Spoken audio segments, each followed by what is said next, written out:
WrestleMania முடிஞ்சதுக்கு அப்புறமா நடக்கிற முதல் ஸ்மாக்டவுன் எபிசோட் இது. ஸ்மாக்டவுன் எபிசோட ஸ்டார்ட் பண்ணி கிக் ஆஃப் பண்ணி வச்சது யார் அப்படின்னா அன்டிஸ்பியூட்டட் WWE சாம்பியனான ஜான் சினா தான். ஜான் சினா வந்து பேசுறதுக்கு ஆரம்பிக்கும் போதே ராண்டி ஓட்டன் அவரோட என்ட்ரன்ஸை கொடுத்து வந்துருவாரு. வந்த ராண்டி ஓட்டன் ஜான் சினாவை பார்த்து என்ன சொல்லுவார் அப்படின்னா, இன்னும் ஒரு சில மாதங்கள்ல நம்ம ரெண்டு பேரும் WWE அறிமுகமாகி கைகுலுக்கி 25 வருஷங்கள் ஆக போகுது. டைம் எவ்வளவு ஸ்பீடா போயிடுச்சு பாத்தியா சீனா அப்படின்னு சொல்லுவாரு. அது மட்டும் இல்லாம ராண்டி சீனாவை பார்த்து இன்னும் ஒரு சில வார்த்தைகளை பேசுவார். அது என்ன அப்படின்னா, ஜான் சினா நீ உன்னோட கரியர் முழுக்க நல்லவனா, ரொம்பவே நல்லவனா தான் இருந்துட்டு இருந்த. ஆனா உன்னோட லைஃப்ல ஒரு வெறுமை இருந்துட்டே இருந்துச்சு ஜான் சினா. ஜான் சினா நீ இந்த ஜெனரேஷனும் சரி பழைய ஜெனரேஷனும் சரி எல்லா ஜெனரேஷன்ல இருக்கிற கிட்ஸுக்கும் ஒரு ரோல் மாடலா இருந்த. அது மட்டும் இல்லாம மற்ற எல்லார விடையும் அதிகமான மேக்க விசேஷ பண்ணி பல குழந்தைகளுக்கு கேன்சர் மாதிரியான கொடூரமான நோய்கள்லாம் ட்ரீட் பண்ணப்படுறதுக்கு நீ உதவி பண்ணிருக்க. நீ ரொம்பவே நல்ல ஒரு மனுஷன் ஜான் சினா. உன்னோட வாழ்க்கையில இருந்த அந்த ஒரு வெறுமையை போக்குறதுக்காக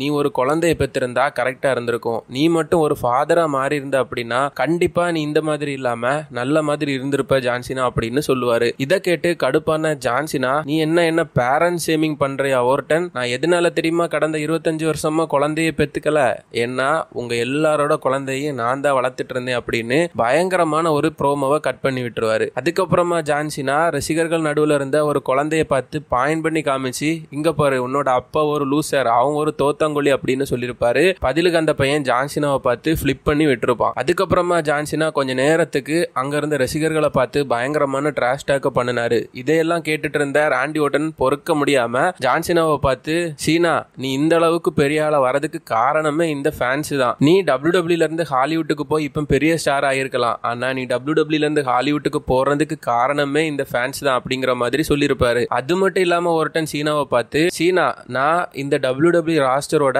பெர்மனண்டான ஒரு மெம்பர், அதாவது நிரந்தர தொழிலாளி, ஆனா நீ இங்க இப்போ ஒரு ஜஸ்ட் கெஸ்ட், நீ ஒரு விருந்தாளி மாதிரி தான் இப்ப இங்க வந்துட்டு இருக்க, அதை ஞாபகம் வச்சுக்க அப்படின்னு சொல்லியிருப்பாரு. பதிலுக்கு ஜான் சினா என்ன சொல்லியிருப்பாரு அப்படின்னா, இந்த ஃபேன்ஸ் எல்லாம் எனக்கு ஒரு விஷயமே கிடையாது, கடந்த 25 வருஷமா இவங்க நான் என்ன பண்ணாலும் யூ சக்டு, நீ ரொம்பவே போர் அடிக்கிற அப்படிங்கிற மாதிரி தான் சொல்லியிருக்காங்க, நீ ஒரு ஹிப்போக்ரைட், இந்த ரசிகர்களும் உன்ன மாதிரியே ஒரு ஹிப்போக்ரைட் ராண்டி அப்படின்னு பதிலுக்கு சொல்லியிருப்பாரு. அது மட்டும் இல்லாம ஜான் சினா என்ன பேசினார் அப்படின்னா, ராண்டி நீ வெறும் 14 தடவை தான் சாம்பியனா இருக்க, ஆனா நான் 17 டைம் சாம்பியனா இருக்கேன். நான் இந்த பெல்ட்டை எடுத்துட்டு WWE இருந்து போனதுக்கு அப்புறமா உன்னாலையும் சரி யாராலையும் சரி என்னோட ரெக்கார்டை எப்பவுமே பிரேக் பண்ண முடியாது அப்படின்னு சொல்லிடுவாரு. பதிலுக்கு ராண்டி ஓட்டன் ஜான் சினாவை பார்த்து, ஓ அப்படியா, அப்போ இந்த செகண்ட் இப்போ இங்க இந்த ஸ்மாக்டவுன்ல நம்ம ரெண்டு பேரும் அந்த அன்டிஸ்பியூட்டட் சாம்பியன்ஷிப்காக ரெசல் பண்ணலாம், நீ தான் கடைசி லாஸ்ட் ரியல் சாம்ப் அப்படிங்கறத எனக்கு ப்ரூவ் பண்ணி காட்டு அப்படிங்கிற மாதிரி ராண்டி சொல்லியிருப்பாரு. பதிலுக்கு ஜான் சினா, நம்ம எதிர்பார்த்த மாதிரியே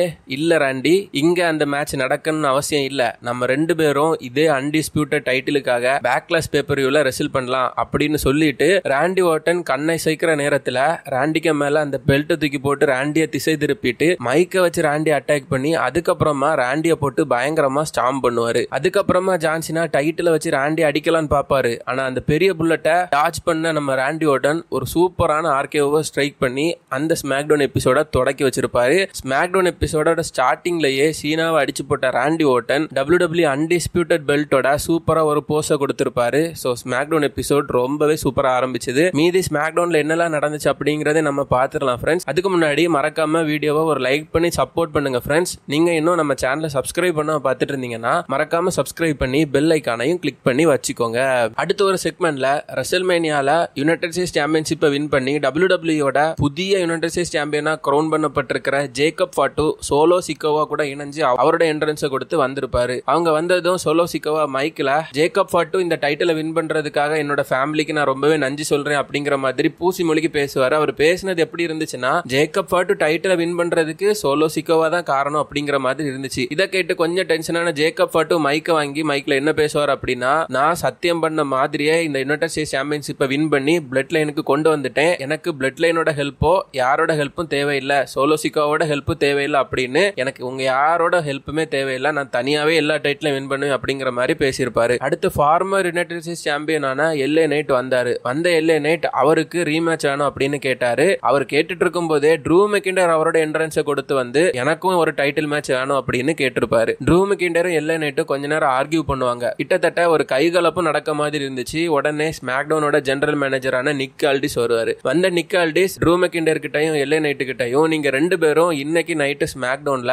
ஒரு நம்பர் 1 கண்டெண்டர்ஷிப் மேட்ச்ல ரெசில் பண்ணுங்க. உங்கள யாரு ரெசில் பண்றாங்களோ அவங்க நெக்ஸ்ட் ஜேக்கப் ஃபாட்டுவை யுனைடெட் ஸ்டேட்ஸ் சாம்பியன்ஷிப்காக ரெசில் பண்ணலாம் அப்படிங்கிற மாதிரி சொல்லி முடிச்சிருப்பாரு. அடுத்ததா ஒரு சாம்பியன்ஷிப் மேட்ச் இருந்துச்சு. இது WWE women's United States championship மேட்சா தான் இருந்துச்சு. இதுல ரெசில் பண்ணது கரண்ட் உமன்ஸ் யுனைடெட் ஸ்டேட்ஸ் சாம்பியனான செல்சியா கிரீனும் சேலஞ்சரான செலினா வேகாவும் தான். மேட்ச் ஆரம்பிக்கிறதுக்கு முன்னாடியே செல்சியா கிரீனோட டீம் மெம்பர்ஸ் எல்லாம் வந்து செலினா வேகாவை பயங்கரமா அட்டாக் பண்ணிட்டு அதுக்கப்புறமா செலினா வேகாவை செல்சியா கிரீன் வந்து ரெசில் பண்ணுவாங்க.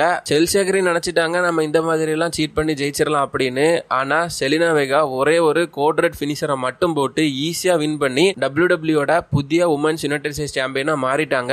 அடுத்ததா இந்த வாரம் ஸ்மாக்டவுன் எபிசோட்ல ஒரு சர்ப்ரைஸ் புதிய ரிட்டன் ஒன்னு இருந்துச்சு. நம்ம ஒரு வாரத்துக்கு முன்னாடியே இந்த ரிட்டனை ப்ரெடிக்ட் பண்ணியிருந்தோம். அந்த வீடியோவை யாரெல்லாம் பார்த்திருப்பீங்கன்னு தெரியல. அது ஃபைனலா இந்த ஸ்மாக்டவுன் எபிசோட்ல நடந்துடுச்சு. முதல்ல பார்த்தோம்னா மிஸ் வந்து ஒரு ப்ரோமோவை கட் பண்ணிருப்பாரு. வந்த மிஸ் ரொம்பவே டிசப்பாயிண்டடா ஒரு சில விஷயங்களை பேசுவார். அவர் என்ன சொல்லியிருப்பாரு அப்படின்னா, ரெசல்மேனியா 41ல ரே மிஸ்டீரியோக்கு இன்ஜுரி ஆன டைம்ல ரே மிஸ்டீரியோ ரே ஃபெனிக்ஸை கால் பண்ணாரு. ரே ஃபெனிக்ஸ் யாரு? இப்ப WWEக்கு வந்து 1-2 வாரங்களேயான ஒரு புதிய ரெஸ்லர். என்ன கால் பண்ணாம ரே மிஸ்டீரியோ ரே ஃபெனிக்ஸை போய் கால் பண்றாரு அப்படின்னு ரொம்பவே வருத்தப்பட்டு பேசியிருப்பாரு. அது மட்டும் இல்லாம அவர் என்ன சொன்னார் அப்படின்னா, ராண்டி ஓட்டனை ஃபேஸ் பண்றதுக்கு ஆள் இல்லாத டைம்ல WWE ஆபீசியல்ஸ் என்ன பண்ணிருக்கீங்க, TNA சாம்பியனான ஜோ ஹென்ரியை கொண்டு வந்திருக்கீங்க. ஆனா இங்க நான் ஒரு லெஜெண்ட் ஏ லிஸ்டர், நான் சும்மா இருக்கேன். நீங்க என்ன ராண்டி ஓட்டன் கூட ரெசில் பண்ண வைக்கல. அது மட்டும் இல்லாம நீங்க எல்லாரும் என்ன மதிக்கவே இல்லை. இதெல்லாம் எனக்கு செம்ம கடுப்பாகுது அப்படின்னு அவர் பேசிட்டு இருக்கும் போதே மொத்த அரினாவும் டார்க் ஆகிரும். 3 வருஷம் 11 மாசத்துக்கு அப்புறமா ஈவில் ரெஸ்லரான அலைஸ்டர் பிளாக் WWEக்கு ரிட்டர்ன் ஆகியிருக்காரு. கடைசியா இவரு மே 21, 2021 வருஷத்தோட ஸ்மாக்டவுன் எபிசோட்ல காமிக்கப்பட்டாரு. அதுக்கப்புறமா 3 வருஷம் 11 மாசம் கழிச்சு இன்னைக்கு தான் இவரு WWEக்கு ரிட்டர்ன் ஆகியிருக்காரு. இந்த டைம்ல அலைஸ்டர் பிளாக் தாடியை ரொம்பவே குறைவா வச்சிருந்தாரு. இதை பார்த்த மிஸ் கொஞ்சம் கன்ஃபியூஸ் ஆகி நீ யாரு அப்படின்னு சொல்லி கேட்க போவாரு. அடுத்த செகண்ட் அலைஸ்டர் பிளாக் அவரோட செம்ம சூப்பரான பினிஷரான பிளாக் மாஸ்கிக்க மிஸ்ஸுக்கு போட்டு ஒரு வேற லெவல் சம்பவத்தை ஸ்மாக்டவுன் எபிசோட்ல பண்ணியிருந்தாரு. நம்ம ஆல்ரெடி ரூசேவ் ரிட்டர்ன் ஆகிறதையும் ப்ரெடிக்ட் பண்ணியிருந்தோம். இப்போ பாத்தீங்கன்னா நம்ம சொன்ன மாதிரியே அலைஸ்டர் பிளாக்கும் WWEக்கு ரிட்டர்ன் ஆகிட்டாரு. ஸோ மறக்காம நம்ம சேனலை சப்ஸ்கிரைப் பண்ணி வச்சுக்கோங்க ஃப்ரெண்ட்ஸ். நம்ம சேனல்ல போடக்கூடிய ரெஸ்லிங் அப்டேட்ஸ் எல்லாம் அப்படியே நடக்கும். அடுத்ததா அந்த நம்பர் 1 கண்டெண்டர்ஷிப்கான மேட்சும் நடந்துச்சு. ட்ரூ மெக்கிண்டரும் எல்ஏ நைட்டும் ரெசில் பண்ணாங்க. மேட்ச் ஒரு சூப்பரான பேக் அண்ட் ஃபோர்த் மேட்சா தொடர்ந்து போயிட்டே இருந்துச்சு. ஆனா மேட்ச்ல யாருமே கரெக்டா வின் பண்ணல. ஆக்சுவலி மேட்சை வின் பண்ணது யாரு அப்படின்னு பார்த்தோம்னா ட்ரூ மெக்கிண்டர். ஆனா அவர் எல்ஏ நைட்டை பீட் பண்ணவே இல்லை. மேட்ச் நடந்துட்டு இருக்கும்போது இடையில வந்த டேமியன் பிரீஸ்ட் ட்ரூ மெக்கிண்டரை அட்டாக் பண்ணிடுவாரு. ஸோ ட்ரூ மெக்கிண்டர் அடி வாங்கினதுனால மேட்ச் டிஸ்குவாலிஃபை ஆகி ட்ரூ மெக்கிண்டரை வின்னர்னு அறிவிச்சிருவாங்க. இதுக்கப்புறமா ஒரு தரமான பேக் ஸ்டேஜ் செக்மெண்ட் நடந்துச்சு. அது என்ன அப்படின்னா, நம்ம ஆர்ட்ரூத் வந்து ஃபைனலா அவரோட சைல்டுஹுட் ஹீரோவான ஜான்சினாவை மீட் பண்ணிட்டாரு. ஆனா ஜான்சினா ஆர்ட்ரூத்தை பார்த்துட்டு அப்படியே இக்னோர் பண்ணிட்டு கண்டும் காணாத மாதிரி போயிருவாரு. அடுத்து ஜிம்மி யூசோ வந்திருப்பாரு. ஜிம்மி யூசோ கிட்ட ஆர்ட்ரூத் என்ன சொன்னார் அப்படின்னா, நான் வளரும் போது ஜான்சினா மாதிரி தான் இருக்க விரும்புறேன் அப்படின்னு சொல்லியிருப்பாரு. இதுல காமெடி என்ன அப்படின்னா, ஜான்சினாவோட ஆர்ட்ரூத்துக்கு வயசு கூட. இந்த மாதிரி ரொம்பவே ஃபன்னியான சைலண்டான மைன்யூட்டான ஹியூமர்ஸை பண்றதுல WWEல ஆர்ட்ரூத்தை அடிச்சுக்கிறதுல ஆளே கிடையாது. தொடர்ந்து WWEல நடக்க போற புதிய செய்திகளையும் வாரம் ரா அதுக்கப்புறம் ஸ்மாக்டவுன் ரிவ்யூஸையும் பேப்பர் ரிவ்யூஸையும் பார்க்கறதுக்காக மறக்காம நம்ம சேனலை சப்ஸ்கிரைப் பண்ணி பெல் ஐக்கானை கிளிக் பண்ணி நோட்டிபிகேஷன்ஸையும் ஆன்ல போட்டு வச்சுக்கோங்க ஃப்ரெண்ட்ஸ்.